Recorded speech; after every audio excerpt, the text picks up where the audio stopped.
Hola a todos, bienvenidos. La última cena a bordo del crucero Marriott. El chef Ricardo Montalvo llevaba años trabajando en cruceros de lujo. Era un hombre meticuloso, obsesionado con la calidad de los ingredientes. Por eso, cuando aceptó el puesto de jefe de cocina en el Marriott, quedó fascinado por la misteriosa entrega nocturna de carne fresca. Cada madrugada, sin falta, al abrir la cámara frigorífica encontraba cortes exquisitos, solomillos, costillas, filetes perfectos, siempre empacados al vacío y listos para cocinar. Al principio, lo tomó como un beneficio exclusivo del crucero. Nadie en la tripulación parecía saber de dónde provenían esos cortes, pero todos los disfrutaban sin cuestionamientos. La calidad de los platillos hizo que el restaurante del Marriott se convirtiera en una experiencia codiciada por los pasajeros.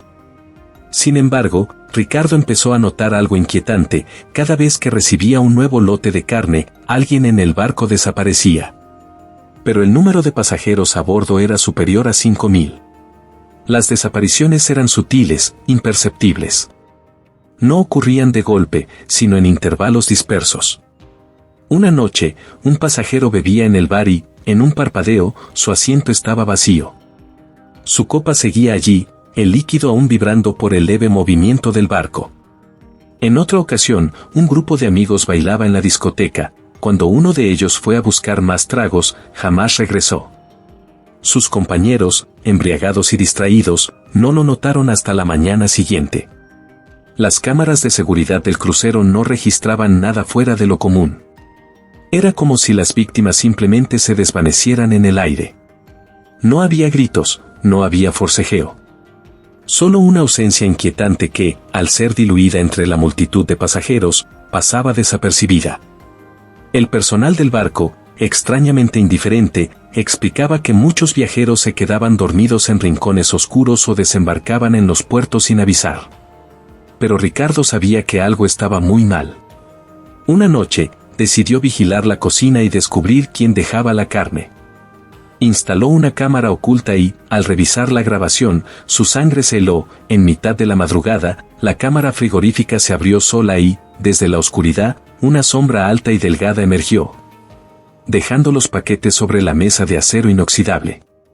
Ricardo pausó el video y amplió la imagen. El envoltorio de los cortes de carne tenía etiquetas con nombres. Nombres que coincidían con los desaparecidos. El horror lo invadió. Corrió hacia la despensa, revisó los paquetes que aún quedaban sin utilizar y sus manos temblaron al leer las etiquetas: Andrés Gómez, María Salazar, Henry Thompson. Sintió náuseas. Había estado sirviendo carne humana. Decidido a alertar a la tripulación, Ricardo corrió hacia la cabina del capitán, pero el pasillo estaba desierto. El barco entero parecía más silencioso que de costumbre.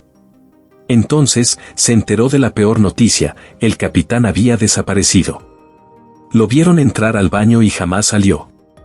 Su ausencia dejó el barco en un estado crítico, pues los demás tripulantes eran novatos en su primer viaje. Sin la experiencia del capitán, el crucero comenzó a tener tropiezos.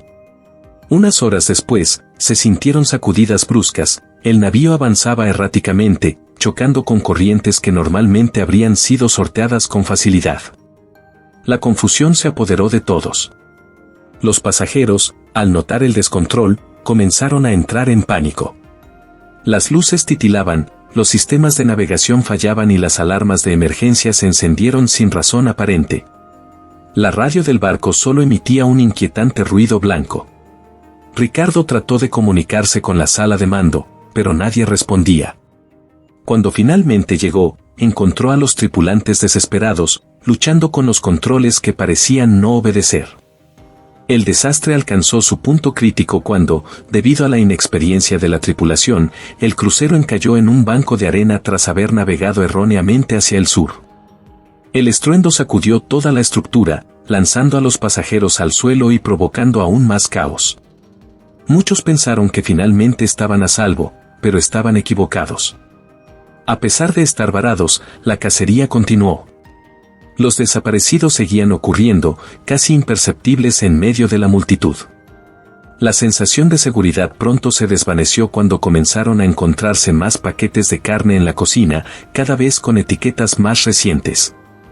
Ricardo supo entonces que la presencia oscura que acechaba el barco no necesitaba que siguieran en el mar para continuar con su festín. Pasaron 3 semanas varados en la arena antes de que finalmente lograran establecer comunicación con un remolcador que prometió rescatarlos. Sin embargo, cuando la embarcación de rescate se acercó, ocurrió algo imposible de prever. Desde las profundidades, miles de peces voladores de aspecto depredador emergieron en una masa frenética. Eran como pirañas con alas, una nube de dientes afilados que se abalanzó sobre la embarcación de rescate, destrozándola en cuestión de minutos. Los gritos de los tripulantes del remolcador se mezclaron con el sonido del metal siendo arrancado y los motores apagándose de golpe. En cuestión de segundos, lo que había sido su salvación se convirtió en un amasijo de restos flotantes y sangre teñida de rojo intenso. La tripulación y los pasajeros del crucero observaron horrorizados desde la borda, sin poder hacer nada. El sistema de altavoces emitió un crujido espeluznante. Luego, una voz distorsionada susurró: «Aún faltas tú, chef».